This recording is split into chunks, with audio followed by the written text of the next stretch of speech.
Hello again, everyone, and welcome to the Weekend Bible Study series on the book of Daniel. Tonight we begin part 7. Last week we finished chapter 2, and we saw how Daniel and his friends were set apart from all the other so-called wise men. They were different because they were the only ones who had access to the all-powerful God of the universe.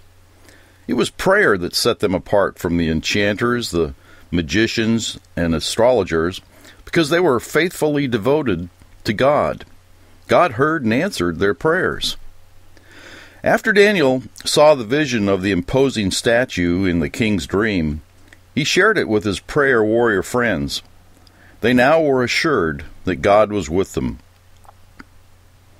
They also got a glimpse of why God had brought them to Babylon, and that was to witness to the king and his hierarchy about the one true God. They were to be shining lights and preserving salt to the very head of the first world ruling empire.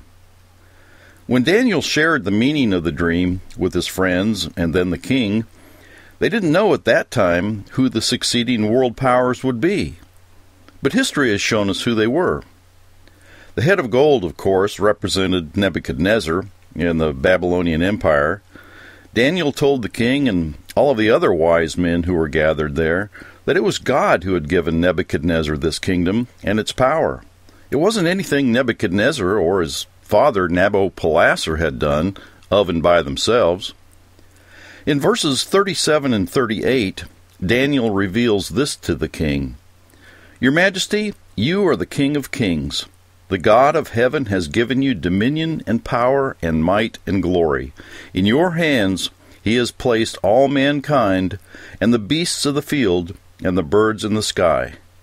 Wherever they live, he has made you ruler over them all, and you are that head of gold." In verse 39, Daniel tells him, "After you, another kingdom will arise, inferior to yours. That kingdom is represented by the silver chest and arms." The last part of verse 39 says this, "Next, a third kingdom, one of bronze, will rule over the whole earth." Then in verses 40 to 43, Daniel tells the king about the fourth kingdom. Daniel 2:40, "Finally, there will be a fourth kingdom, strong as iron, for iron breaks and smashes everything, and as iron breaks things to pieces, so it will crush and break all the others. Just as you saw that the feet and toes were partly of baked clay and partly of iron, so this will be a divided kingdom. Yet it will have some of the strength of iron in it, even as you saw iron mixed with clay." Verse 42, "As the toes were partly iron and partly clay, so this kingdom will be partly strong and partly brittle.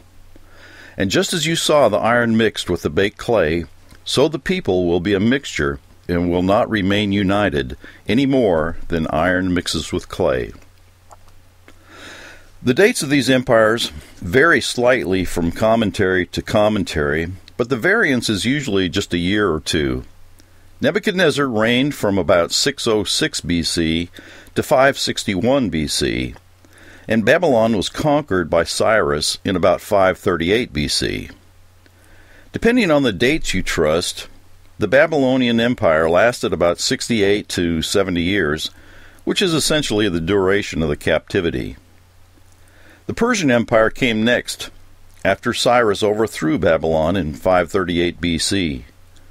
The Persian Empire was represented by the arms and chest of silver, and it was Cyrus who allowed the Jews to return to Jerusalem. Interestingly, Cyrus is mentioned by name almost 150 years before his reign in the book of Isaiah. It's in Isaiah 44, and if you're following along in your Bible, let's flip back there and read it, beginning in verse 24. "This is what the Lord says, your Redeemer, who formed you in the womb. I am the Lord, the maker of all things, who stretches out the heavens, who spreads out the earth by myself, who foils the signs of false prophets and makes fools of diviners, who overthrows the learning of the wise and turns it into nonsense, who carries out the words of his servants and fulfills the predictions of his messengers, who says of Jerusalem, it shall be inhabited, of the towns of Judah, they will be rebuilt, and of their ruins I will restore them. Who says to the watery deep, Be dry, and I will dry up your streams? Who says of Cyrus, He is my shepherd, and will accomplish all that I please? He will say of Jerusalem, Let it be rebuilt, and of the temple, let its foundations be laid. Many years later, it was Cyrus who issued a decree for the rebuilding of the temple and to allow the Jews to return to their homeland. You'll notice that each kingdom is represented by a less valuable metal than the previous one, and it may indicate the degradation or dysfunction of the subsequent kingdoms. According to truth.org, the defeat of the Persian Empire happened in about 333 BC by the armies of Greece, led by Alexander the Great, who died in Babylon in 323 BC from a fever. This Greco-Macedonian empire was represented by the belly and thighs of bronze. After Alexander the Great died, his 4 generals divided the kingdom. Ptolemy took Egypt, Cassander took Greece and Macedonia, Seleucus took Babylon and Syria, and Lysimachus controlled Thrace. And these Greek kingdoms vied for the control of Israel until the Roman invasion of 53 BC. The 4th kingdom is the Roman Empire, represented by the legs of iron and the feet mixture of iron and clay. Daniel spends more time on this 4th kingdom, probably because of its proximity to the latter days and its existence at the time of Christ's return. The Roman Empire fell in 476 A.D., and the incarnation of the 10 toes mixed with iron and clay hasn't manifested itself yet. Many eschatologists believe the 10 toes represent a resurrection of the Roman Empire in the form of a company of nations, possibly a United States of Europe made up of 10 nations or 10 groups of nations that would become the end-time beast power. The head of the dominating country might be the one who would take charge of that union. Out of that shortly lived union would also come the man of sin, or the false prophet spoken of in the book of Revelation. Revelation 16:13 refers to both of these men. Revelation 16:13. Then I saw 3 impure spirits that looked like frogs. They came out of the mouth of the dragon, out of the mouth of the beast, and out of the mouth of the false prophet. They're also mentioned in Revelation 19:20. But that beast was captured, and with it the false prophet, who had performed the signs on its behalf. With these signs he had deluded those who had received the mark of the beast and worshipped its image. The 2 of them were thrown alive into the fiery lake of burning sulfur. Although we don't see any uprising of a world-ruling Roman Empire right now, those who hold to that theory suggest that union could come about quickly if Europe was threatened and forced to defend itself, or perhaps loses its source of energy, most of which comes from the Ukraine. All of the world-ruling empires had some relationship with the region of Judah and Israel, as will the re-emerging Roman Empire. Keep your eyes on Israel. Israel is under attack physically and politically from every side. Anti-Semitism is growing around the world. Europe is becoming more and more anti-Semitic, and could be because of the ever-increasing Muslim population. But when riots are destroying cities by outraged Muslims protesting the very existence of Israel, then the mob mentality tends to take over, and Israel is perceived to be the villain, even when they're just defending themselves. We're seeing a growing lack of support for Israel even in this country. And if Israel loses our support, they don't have anyone else to turn to. So keep your eyes on the Middle East, as well as Europe and Russia.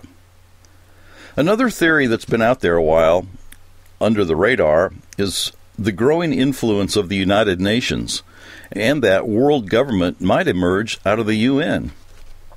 The 10 toes could be made up of 10 regions of the world.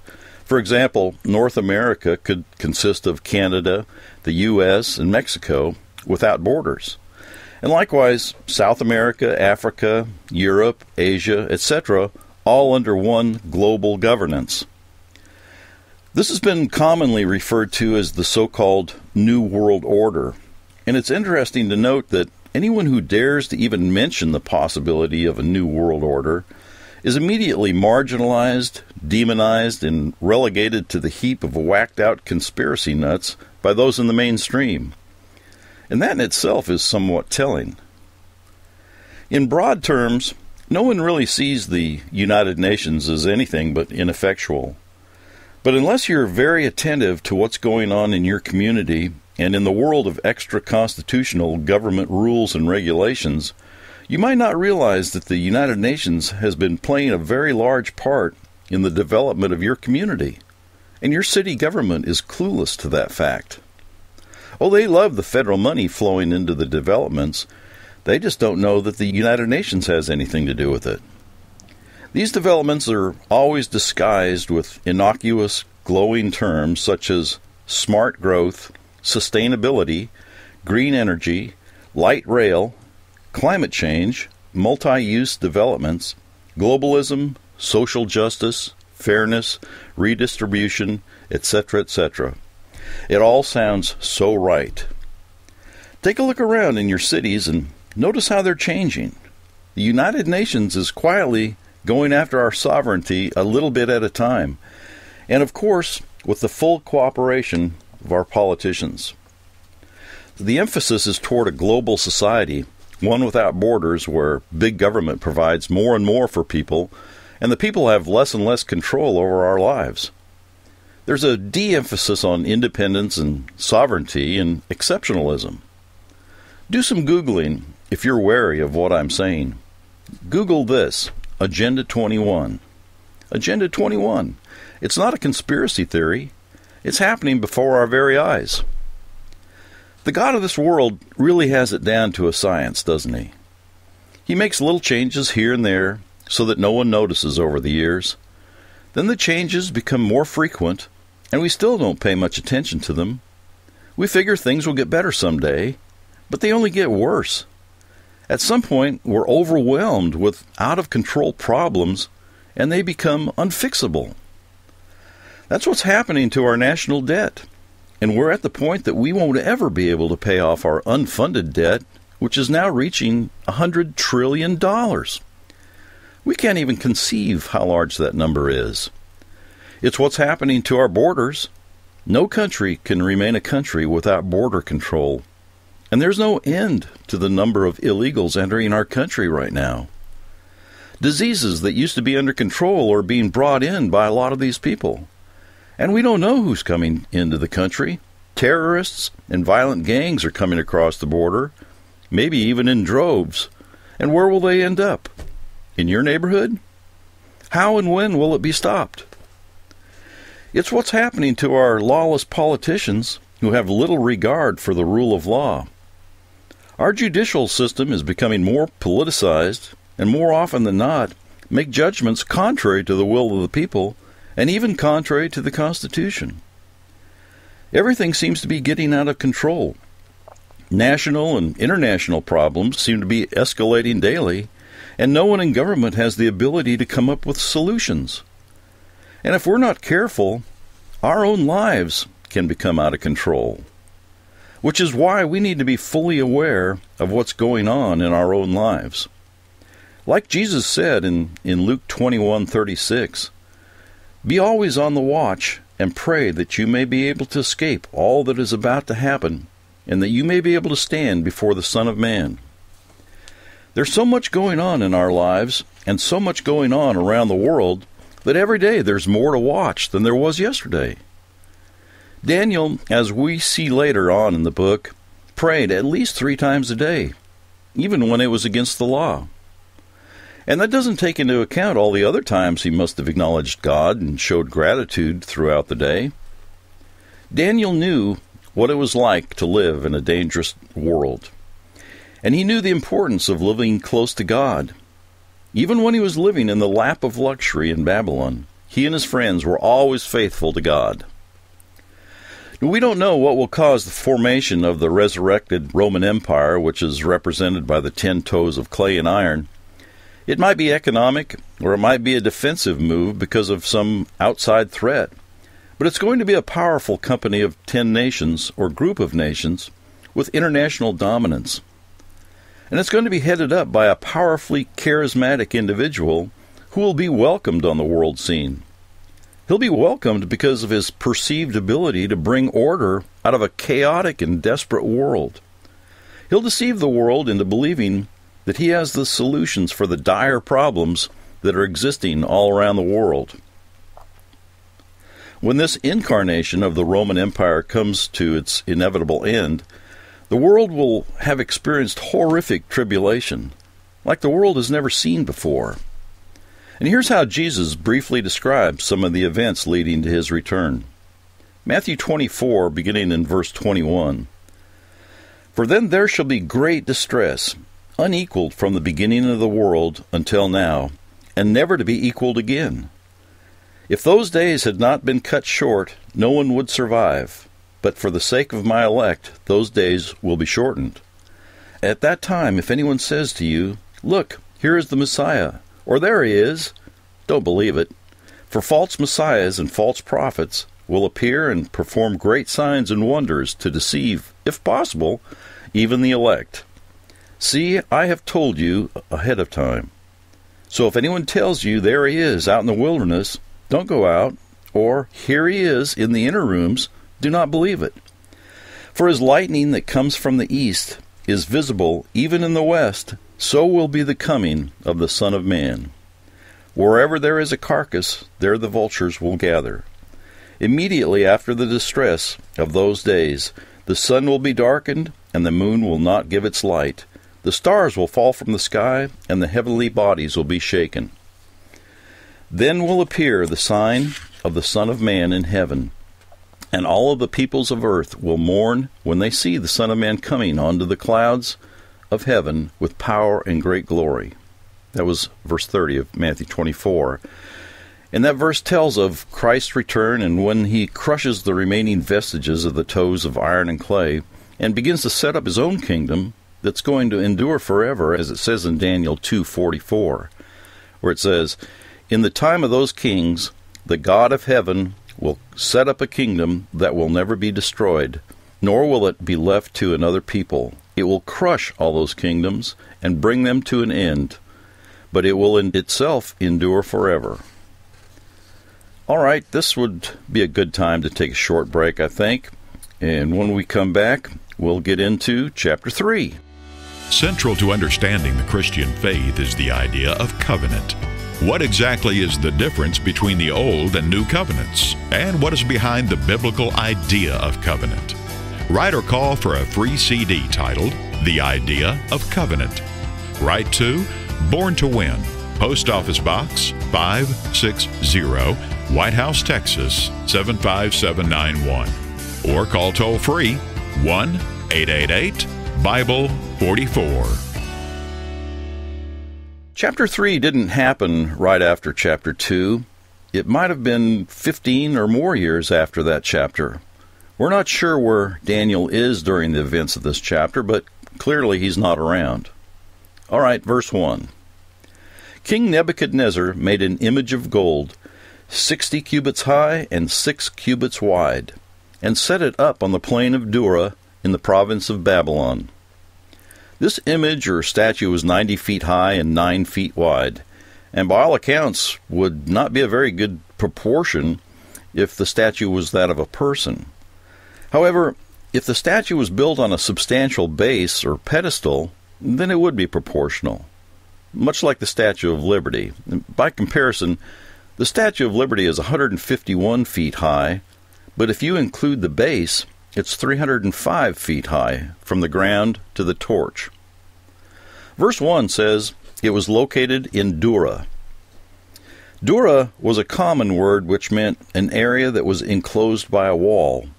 And archaeologists have found a stone mound in an area known as the Plain of Dura, about 6 miles southeast of Babylon. And it's speculated that might have been the location for the statue. Many assume that it was a statue that Nebuchadnezzar had made in his image, but it doesn't say that anywhere. It's possible it was made in the honor of his father, Nabopolassar, and even more likely, since it was going to be an object of worship, maybe it was in the image of one of the Babylonian gods, such as Marduk or Bel. We just don't know. Daniel 3:2 says, continuing on, he then summoned the satraps, the prefects, governors, advisors, treasurers, judges, magistrates, and all the other provincial officials to come to the dedication of the image he had set up. A satrap is a word that means local ruler or prince, and they may have been like sheriffs, modern-day sheriffs or constables. Verse 3, so the satraps, the prefects, governors, advisors, treasurers, judges, magistrates, and all the other provincial officials assembled for the dedication of the image that King Nebuchadnezzar had set up, and they stood before it. Then the herald loudly proclaimed, nations and people of every language, this is what you are commanded to do. As soon as you hear the sound of the horn, flute, zither, lyre, harp, pipe, and all kinds of music, you must fall down and worship the image of gold that Nebuchadnezzar had set up. Verse 6, whoever does not fall down and worship will immediately be thrown into a blazing furnace. Now, we might think it was odd to have a blazing furnace right out there in this park near the statue, but it was probably there to intimidate the people into obedience. It may have been a brick kiln, because Babylon was known for its bricks, and the plain of Dura may have been one of the regions where bricks were made and cured in these kilns. Executing people by throwing them in the fiery furnace was a common method of execution in Babylon. Maybe because there were a lot of brick kilns. And even Jeremiah mentions it. In Jeremiah 29, verse 21 and 2, he says this, this is what the Lord Almighty, the God of Israel, says about Ahab, son of Kaliah, and Zedekiah, son of Maaseiah, who are prophesying lies to you in my name. I will deliver them into the hands of Nebuchadnezzar, king of Babylon, and he will put them to death before your very eyes. Verse 22, because of them, all the exiles from Judah who are in Babylon will use this curse. May the Lord treat you like Zedekiah and Ahab, whom the king of Babylon burned in the fire. So there's an example of death by fiery furnace.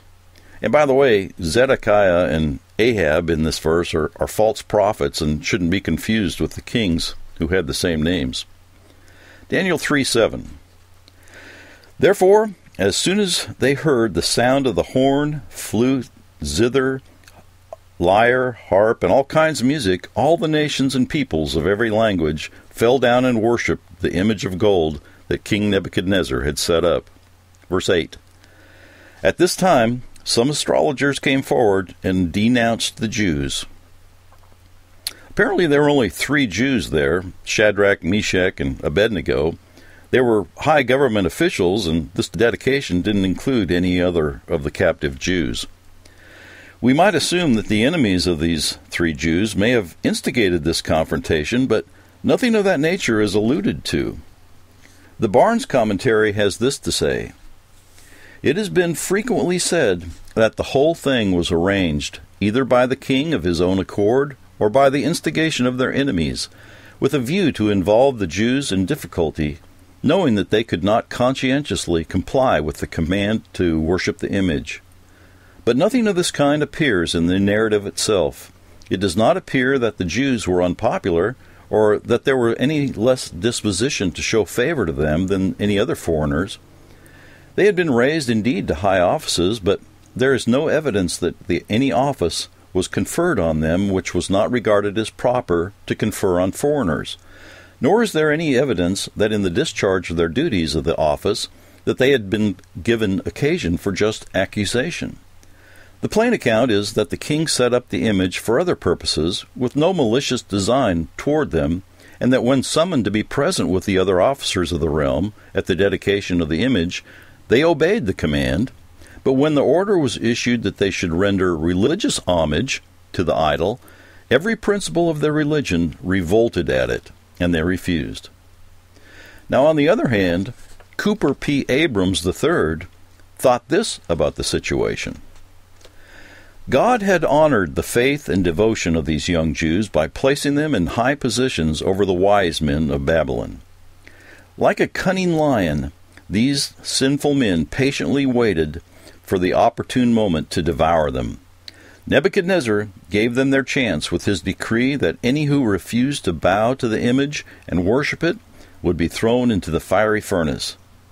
You can imagine how they relished the moment when they told the king that his Jewish servants, Shadrach, Meshach, and Abednego, had not bowed and worshipped the king's new god. Note, too, how shrewd they were in presenting their news to the king, beginning with vain adoration, saying, "O king, live forever." They restated the king's decree to worship the image, concluding by explaining the 3 Jewish men he has set over Babylon have not regarded thee. They serve not thy gods, nor worship the golden image. Clearly, they were not happy that Nebuchadnezzar had rebuked and dishonored them in placing the Jews as rulers over his people. They saw revenge as being fulfilled in short order. Verse 9, they said to King Nebuchadnezzar, "May the king live forever." Verse 10, "Your majesty has issued a decree that everyone who hears the sound of the horn, flute, zither, lyre, harp, pipe, and all kinds of music must fall down and worship the image of gold." Daniel 3:11. "And that whoever does not fall down and worship will be thrown into a blazing furnace." Verse 12, "But there are some Jews whom you have set over the affairs of the province in Babylon, Shadrach, Meshach, and Abednego, who pay no attention to you, your majesty. They neither serve your gods nor worship the image of gold you have set up." Now, in this verse, it does sound like the astrologers have an axe to grind. They seem to be going above and beyond merely pointing out that they're not bowing down to the image. They actually bring 3 charges against them. The first one is, they don't pay attention or regard the king. 2, they don't serve his gods. And 3, they don't worship the golden image. Verse 13, "Furious with rage, Nebuchadnezzar summoned Shadrach, Meshach, and Abednego, so these men were brought before the king. And Nebuchadnezzar said to them, 'Is it true, Shadrach, Meshach, and Abednego, that you do not serve my gods or worship the image of gold I have set up?' Verse 15, "Now when you hear the sound of the horn, flute, zither, lyre, harp, pipe, and all kinds of music, if you are ready to fall down and worship the image I made, very good. But if you do not worship it, you will be thrown immediately into a blazing furnace. Then what God will be able to rescue you from my hand?" Now, this is the 4th time that music is mentioned, and each time all the instruments are listed. There must be some significance to the special attention to the individual instruments, but I don't know what that significance is. Verse 16, "Shadrach, Meshach, and Abednego replied to him, 'King Nebuchadnezzar, we do not need to defend ourselves before you in this matter. If we are thrown into the blazing furnace, the God we serve is able to deliver us from it, and he will deliver us from your majesty's hand.'" Verse 18, and this is a powerful verse, "Even if he does not, we want you to know, your majesty, that we will not serve your gods or worship the image of gold you have set up." Now, there are 3 components to this big test, and this is from a website, decodingdaniel.com. The first one is, do you fear man or fear God? Second, do you sacrifice truth on the altar of expediency or take a stand for it? 3, God is able, but will he save you? And there were any number of excuses they could have come up with, such as these. Why not join the system? You can't fight City Hall. We'll cooperate with Nebuchadnezzar and win him over to the Lord. Number 3, a live dog is better off than a dead lion, and that's a quote from Ecclesiastes 9:4. Daniel, our leader, is not here to make the right decision for us. 5. Our key positions in the government should not be sacrificed. 6. Nebuchadnezzar has treated us well, and he deserves our obedience. 7. We can always ask God to forgive us afterwards. Now you got to know that in a life and death situation like this, all kinds of good excuses are going to pop into your head in order to save your hide. But they had unswervable godly resolve. Verse 19. Then Nebuchadnezzar was furious with Shadrach, Meshach, and Abednego, and his attitude toward them changed. He ordered the furnace heated 7 times hotter than usual. And he commanded some of the strongest soldiers in his army to tie up Shadrach, Meshach, and Abednego and throw them into the blazing furnace. Verse 21, So these men, wearing their robes, trousers, turbans, and other clothes, were bound and thrown into the blazing furnace. The king's command was so urgent, and the furnace was so hot, that the flames of the fire killed the soldiers who took up Shadrach, Meshach, and Abednego. And these 3 men, firmly tied, fell into the blazing furnace. Verse 24. King Nebuchadnezzar leaped to his feet in amazement and asked his advisers, Weren't there 3 men that we tied up and threw into the fire? And they replied, Certainly, your majesty. He said, Look, I see 4 men walking around in the fire, unbound and unharmed, and the 4th looks like a son of the gods. The King James Version translates verse 25 this way. He answered and said, Lo, I see 4 men loose, walking in the midst of the fire, and they have no hurt. And the form of the 4th is like the Son of God. Verse 26.